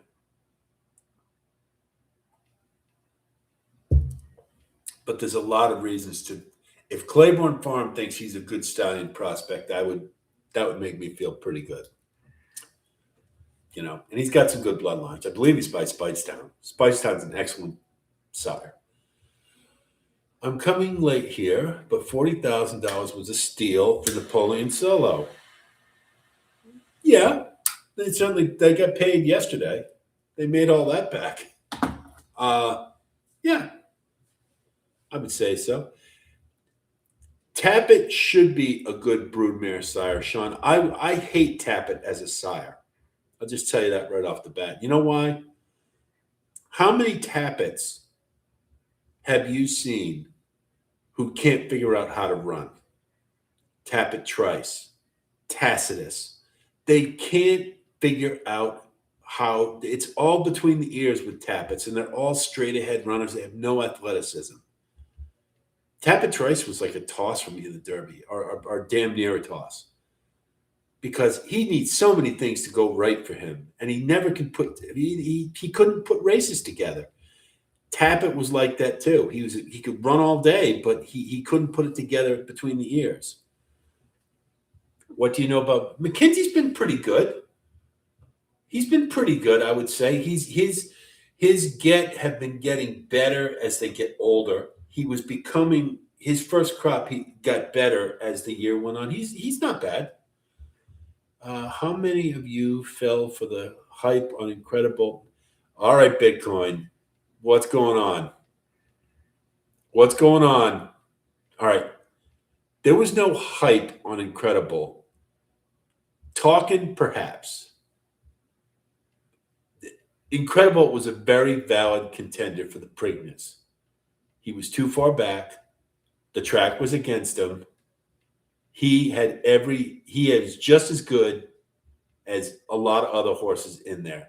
Talking, not so.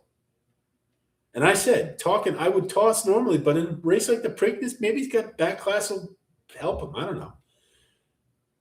Yeah, I don't like Tappets at all, Sean. Tisnow has been a little bit of a disappointment.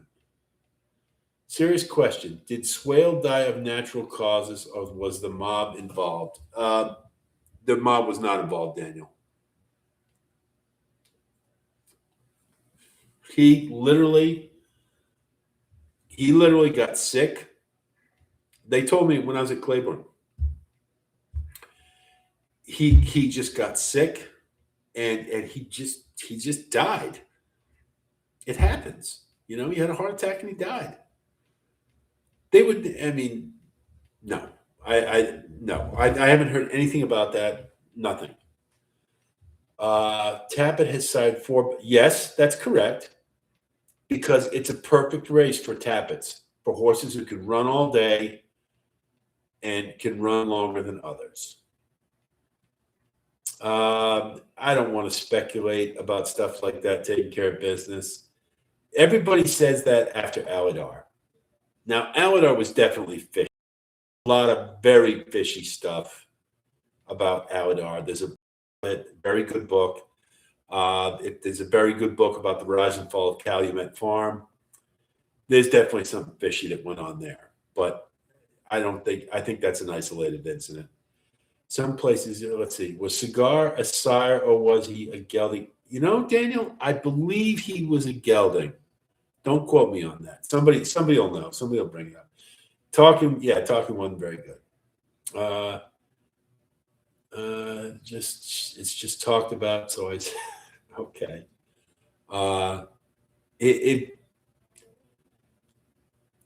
It's unfortunately one of the things about horse racing is it does have that underbelly to it. And, on X, they talked about a jockey who didn't go to the whip on this horse. And everybody's like, he ought to be drummed out. He ought to be found. He's throwing the race. Well, the fact of the matter was he's a horse who does not respond to the whip. And he had specific instructions not to use it. And then they showed the very next race, he came back and he won without going to the whip. There's a lot of stuff that I'm not naive. I always tell people, do races get fixed? Yes, they do. Do they get fixed at the big tracks? Probably not as much, because there's too much at stake. There's too much money involved, in my opinion. The smaller tracks where all those guys are broke, there's probably some of that going on. I remember being at Suffolk Downs one day, and I had this horse title for title. I bet he looked like he was going to win, on paper, no problem. Got out of the gate, flew out of the gate, right to the lead, jogged home. And I stood there and said, you got to be kidding me. That's a little too obvious, but it happens. Stuff like smaller tracks, it does. Let's see. Not a gelding, infertile. Okay, thank you. Thank you, Nowhere Man. Now, I would really Nowhere Man, I would really like to know what your name is, because I don't want to call you that. That isn't fair to you. It's a nice handle. I know Beatles and all that, but it's a great song. That does it, yes. They get fined hard for too much whipping. That's true. Six times, but that's a different issue. Alex, I'm a bit new to all of this. Is Great White walking to the gate without a pony uncommon? No. No.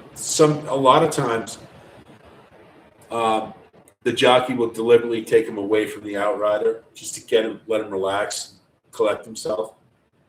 Not unusual. Renegade and Golden Temple will not win the Belmont Stakes. Look for another long shot. We'll see. I'm pretty sure the pony spooked him last time, so they probably made a point. Yeah, I've seen it happen all the time. A lot of jockeys do that. They just take him away from the outrider just to gather himself. Do you like the horse grinding? I did last year. I wish the hell he had run in the Derby. Was it last year or before? I wish he'd run in the Derby. He was looking great. I remember he was the 8 wide in the Wood Memorial. He just ran a monster race. And he came back. Oh, yeah, I like him. I got to say, though, those Todd Pletchers, I don't know what it is about them. That sometimes I really wonder how. I think they get spoiled because they ship to easy spots. So when they have to go against the real deal, sometimes they don't respond. It's not. Todd Pletcher's a great. I just wonder about that a little bit. I wish they'd use a conflict of interest perspective. If you're related, you shouldn't run in the same race. COW shouldn't own interest in the track. Common sense stuff. Common sense and horse racing sometimes don't collide.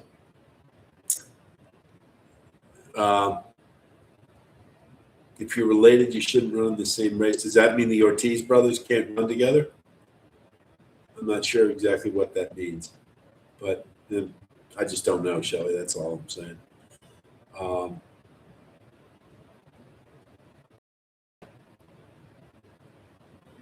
Or same stable have 3 horses. Well,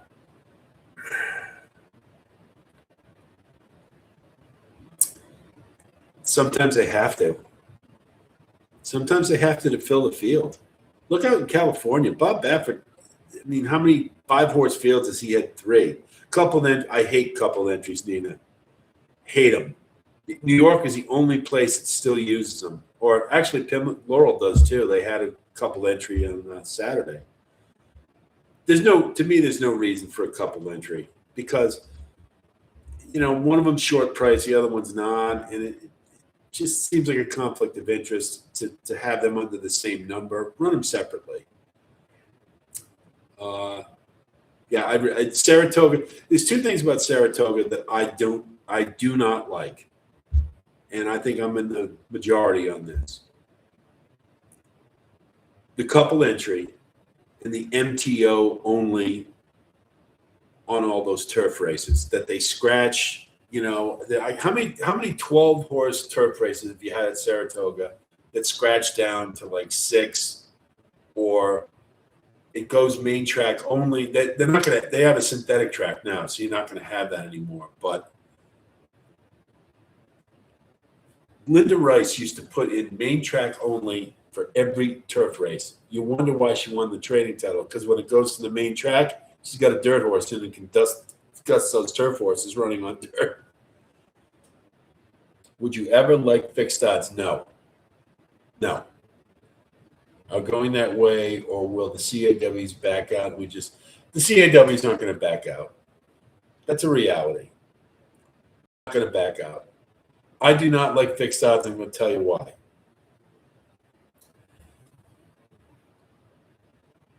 Big part of handicapping is catching the public sleeping, right? If you have fixed odds on, let's say, a horse who's fixed at 15-1, and you know that if the betting public was allowed to set the price, he'd be at 30 or 35 to 1. Don't you think you deserve credit for being smart to see something they didn't? I think so. Conversely, how about a favorite who is fixed at 2 to 1, and you know, maybe he can win the race, but shouldn't he be more 3 to 1 or 7 to 2? That's all I'm saying. You should be rewarded for making a good bet. Allowing the public to set that ensures that you get paid when you have a good call. Do you know John Hardoon? I know the name, Nina. I can't place him. I do. I've heard that name, Jonathan Hardoon. Yes, I've seen him a time or two. I don't know him, but speaking of the brothers, did you listen to your friend's podcast about Well? He went on a complete rant about what rant. Laura, qualify that for me, and I will give you an answer. I thought Naira did away with. I hope they did, Sean. I hope so. Who fixes the odds? They may be way offside. It's just a thing. There is a track. I cannot recall which, but they offer fixed odds if you want them. I can't. One of you guys will know. I can't recall which one. I never use them. I wouldn't. But if you bet the 50 to 1 and 50 to 1, aren't you locked in? No, you are not.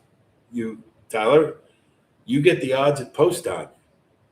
If you bet him at 50 to 1, he could still be 15 to 1 at post time. No, you don't. No, it doesn't work that way, Tyler. They are not locked. You get whatever the post time odds are. I'm willing to bet he knows Jonathan Hardoon, one of the best. I promised to buy him a bowl of Manhattan clam chowder at the Manhattan at Belmont opening day at Belmont. I plan to be there. Oh, Jonathan! Oh, the Wizard. The Wizard. Yes, I know who he is. Yes, and he's pretty sharp. Let's see. Yes, John. 2 Chads. As long as there's enough clowns around to bet horses down like Great White at 9 to 1, I'm betting these big races. There you go. Jonathan do Ragged. Yeah. He's not the way. Yes, I know exactly who he is. He's the Ragusan guy. Right. I'm not a Sheets guy. I know who he is, though. And a lot of people swear by him, and I have nothing against him. I just have never used them, to be honest. He also picked General A-Rod at the Derby seminar I attended. He hosted. Okay, there you go. Thank you, Sean. John is on Pro Line podcast. Okay. I've seen him before. I have. He's a Ragusan guy. Now I know exactly who you are. He is, rather. I like Mr. Hardoon. He is a kick, but I have never agreed with him. You don't have to, Nina. He's a Ragusan guy. Listen, we've talked about this before, right?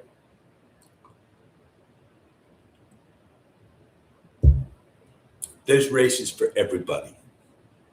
And what I mean by that is, if you're a thoroughgraph person, there's races the thoroughgraph is going to be very good for. If you're a Ragusan Sheets guy, there are going to be races you're going to be very good for. If you're a pace handicapper, there are races that it's going to work for you. If you're a buyer guy and you know how to interpret them, that's going to work for you. Then none of them are wrong. There's nothing. I have nothing against any of them. If they work for you, use it. But some are a little more. You can use them more in more races than others, I guess I should say.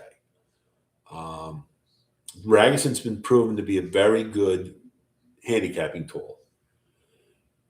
Race lens, a lot of people use. Thoroughgraph, I think, is excellent. Brisnet, I swear by. I just think Brisnet's more comprehensive. It all depends. There's races for everybody out there, no matter what however you handicap. Pedigree. If you're a pedigree handicapper, there are races out there that'll work for you. How does a track establish fixed odds? Do they have a handicapper they use? Is it the aggregate of a few different ones? I don't know that, to be honest. Um, Taking care of it, is it Paul? Was your name? If I want to call you by your name, I'm have a thing about that. I don't want to keep calling you taking care of business. I do like Brisnet at the best. John, okay, sorry, John. Um, yeah, I like Brisnet the best. Nina, it works for me. It may not work for other people. It works for me. There are, these old line guys, a lot of guys, they grew up with the racing form before there were buyer speed figures, and they've now learned how to, when there were only buyer speed figures, they've learned how to interpret them. But the buyer speed figures there are a lot of moving parts, and you need the variant. You need to know how the track is playing. It's more designed for people who go to the track, in my opinion. I don't use them. I just, sometimes they're a good reference point, but if anything, I just want to know, if I see a horse with a big buyer and I don't agree with it, I love it because I can bet against it. So. Do you have a most notable, I won't let this horse beat me in your handicapping history? I'm not sure I know what that is, Tyler. Can you explain that a little bit? On a good note, the Belmont has to be a better race. I think so too, John. Hi, Chris. Yes, Tyler, for fixed odds, you get the odds the time you place your weight, right? TOO, exactly. That's the problem with CAWs, is that you think you're going to get a great price. You may not get it because they come in at like 1 second to post, bet heavy on your horse, and you lose. So yeah, that's when they suck. And believe me, I've had plenty of horses I thought I was going to get at 14-1, and I get 7. And you go, wow, what happened? I thought I had a big score. It sucks, but I like the form. Second, it reminds me of the old timers who brought me along in Long Acres. Yeah, I mean, the formulator is great. You use the formulator. I love the formulator. The angles you can find, the way you can uh, interpret data and to filter it. It's great. It's a great product. You can put your trip notes, all that good stuff. I just don't like buyers. That's my only thing. And I just like Brisnet better. That's all I'm saying. For me, Brisnet works. Hammer the overlays. Yes, you're right, Prabhaka. They suck. They do. They're a necessary evil, seemingly, at this time because of the purse money or because of the handle. They bring and they allow tracks to offer better purses, but do we need to find a way to regulate them? Yes, we do. But it's just one of those many issues horse racing has.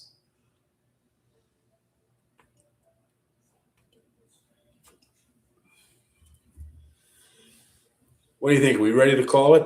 It'll be going 2 hours. I know we got a late start, but sounded like we're kind of running out. I'm running out of gas here. I'm a little tired. I got a cold. I'm still fighting through. And Ed Sully, you know what? Next time, okay? You are definitely gonna be one of my first people to get on. I know I promised you we'd get you on tonight, but you will definitely be. And we're on to Cincinnati, right? But Sully, we're gonna hook up at Keeneland too, for sure. But I think we're gonna call it here. This is fun. This is always this is the highlight of my week. I really learned to enjoy this. What we're going to do is maybe next week, because it's kind of a lull between the Preakness and the Belmont. Maybe we'll do something a little different. I'll give you guys notice on what we're going to do. You're very welcome, Sean. My pleasure. Yeah. Oh, we're going to have tutorials needed. We are definitely going to do them. My thought was to start with maidens and work our way up. And what I intend to do, and Scott's going to be my pace guy. But what I intend to do is have a lot of guest stars. I've got enough guys I know who bring them on and show you how they handicap races, because no two handicappers are alike, and give you some different things that they do, things they look for. And my thank you, Nina. What the idea is, I would like this to be a forum for giving you a really broad-based approach to handicapping, expose you to a lot of different ways, not just mine.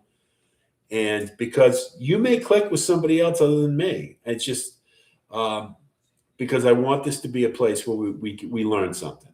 That's, you get something out of it. So yes, long answer, Nina. We're going to have tutorials. I think we may start next week. It's great as always. Thank you, Tyler. I hope I am. I thank you very much. Temple, yes, good to see you. Look forward to seeing you again soon. Okay. Saratoga, Daniel, yes, I will be there. And don't know if I'm going to be there for the Belmont, but I will be there. I've been going every year for 20 years, so I will definitely be there this summer. So, John, listen. All right, John, let me just say one last time about Napoleon Solo. Okay? After a loss, we all no, John, no. It is not sour grapes on my part. It is not. Napoleon Solo deserved to win because he ran his race and nobody caught him. He displayed persistence, competitiveness. He didn't fold. He just kept running his race. The only thing I'm saying is that field was not very good. And I think you'd have to agree with me that it was not very good. Moreover, the pace numbers indicate that had he run against a better field, he might have had it tough to win that race. But I give him full credit for winning. It's not a question of that. It's not sour grapes. It isn't. It is just stating facts. You've got to be clinical. As I've said before, I don't care how much you like a horse, you got to be clinical and be realistic. So thank you, Chris. I appreciate it. That's no, that's Neo Citron in your cup. It isn't Laura, but I probably should use some. Thank you, Mother. Preakness figure had to be slow. I don't know what the Brisnet number was, but it was a 96 buyer, and I thought that was a little high. They went 8 wide through the turn. That was one of the worst I've seen. I could have had my blind. Yeah, not very good. Managed his speed well Saturday. No, he did not, John. I'm sorry. The numbers don't indicate it. I'm very sorry. I know you like the horse. The pace numbers do not indicate that. Okay? I'm going to tell you what they were again, because maybe you missed it. Okay? These were the pace numbers for Napoleon Solo. 56.34 feet per second for the first fraction. That's at the half mile. 51.93 at 6 furlongs. 49.77 for a mile and 3/16, the final. Okay? Now, you go back and look at the Champagne Stakes, you look at the Fountain of Youth, and you look at the Wood Memorial, ran the same way every time. Does not manage his speed well, but he was better than what he ran against. Okay? I'm sorry. That's the way, the numbers don't lie. That's the way it was. Were you able to see on mine that bird in the Kentucky Derby, or was he completely out of nowhere? He was. I said before, that year was a funky year because Skender Reyes scratched, and he was the favorite. I Want Revenge was the favorite. After that, he scratched. So the day of the race, I Want Revenge scratched. I was looking through there, and I said, I got to find a long shot. A long shot's going to win the race. I couldn't get to mine that bird. I looked hard. I looked really hard. I just couldn't see it. Just couldn't see it. But you know what? It was a weak crop of 3-year-olds. And in retrospect, it might have been just one of those push the button on the highest odds and good a chance as any. But no, I couldn't see it. I won't bet a long shot unless I can see it. I just can't do that. To me, that's, what are you handicapping for unless you can see it? The Belmont winner ran in the Preakness, so don't tell me the field wasn't any good, just like the Wood Memorial turned out to be a key race. Well, that's your opinion, Bitcoin, and you're entitled to it. But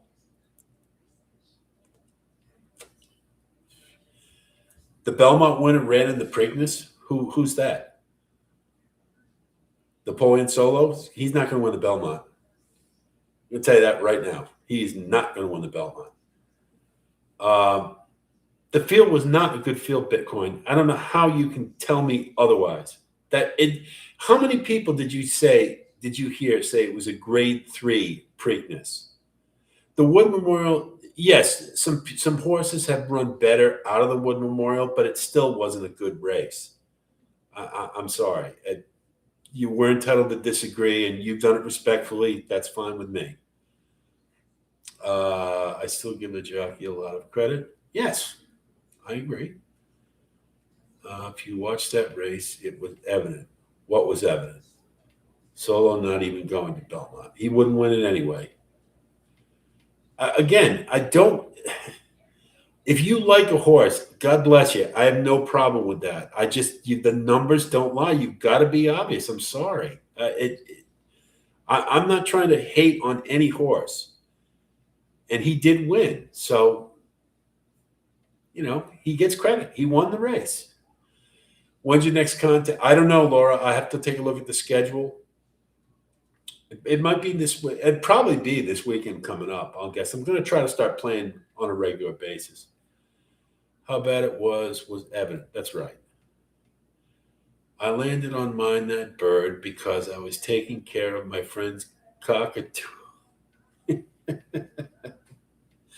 I've never heard that one before. He was not given a 100 buyer, John. He was given a 96. Golden Tempo, that's correct. John, you can love Napoleon Solo all you want. And I think if he goes back to one turn, he's going to be very formidable. But he is not a two-turn horse. The pace numbers do not lie. And I'm sorry. And we're going to just agree to disagree. And you've done it respectfully, so that's no problem with me. And I got no problem with you at all, John. And I hope you don't take it personally. It's just the way things are. Let's see. It looked like he was hauling a piano.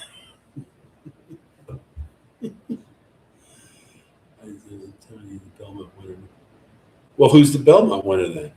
Bitcoin. Who is that? Okay, John. You have a good night.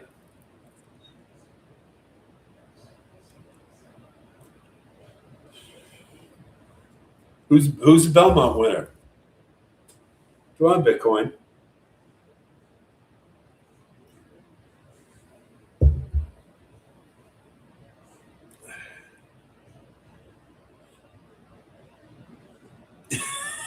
Are you trying to you keep it a secret?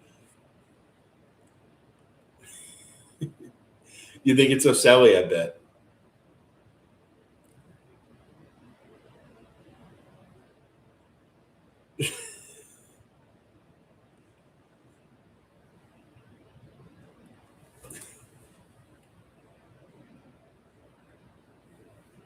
I can tell you this.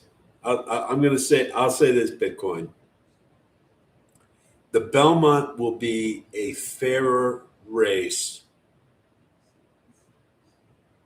for later runners than the Preakness was, if that's who you're looking at. But I don't know about the pace. We'll see what the pace numbers shake out.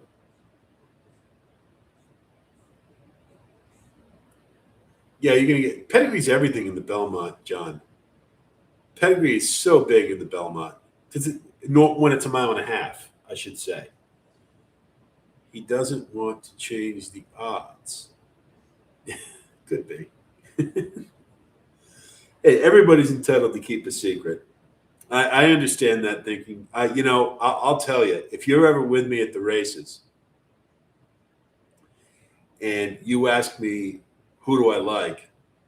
And I say, I'm not telling. Chances are it's a long shot. So I won't jinx it. I will not jinx it. More often than not, I can't tell you how many times you bring it up and it doesn't happen. That you keep it quiet, it does. So, but that's just me. That's a superstition I have. And we're all entitled to have those too.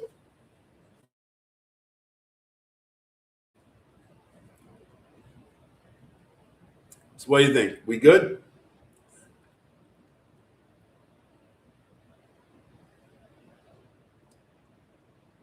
Nope. That's it. That's the only one. Or well, I will say this. If I'm alive in a sequence, I won't talk about it. I won't talk about it because every time I do, I lose. Every time I keep it quiet, I win. Everyone with a horse should be coming out of the woodwork after seeing that. Yeah, it could be. Marco. Hi, Marco. Rank was this year's crop of 3-year-old horses. Mediocre. I think it's pretty mediocre. I do. Uh, Take care, Laura. I will. And hey, no problem. Anytime. Thank you guys for your patience tonight. I'm sorry about the the technical issues we had, but we'll know how to fix it right quick if it happens again. And I don't know what it was, and maybe I'll contact support and see if I can figure it out. That's fine, Bitcoin. I'll be stunned if we. I'll be stunned if we get a Belmont winner out of the Preakness. I really will. Yeah, I need some chickens. You're right, Daniel. Thank you. Okay, guys, I'm going to call it. Listen, this was a lot of fun. And thank you to all my stalwarts, you guys who come every week. I really appreciate it. You make for a lot of fun. And this is definitely the highlight of my week. And I can't wait till we get to this point next week. And I'll give you some notice and let you know what we're going to do. But it'll probably be something along the lines of a tutorial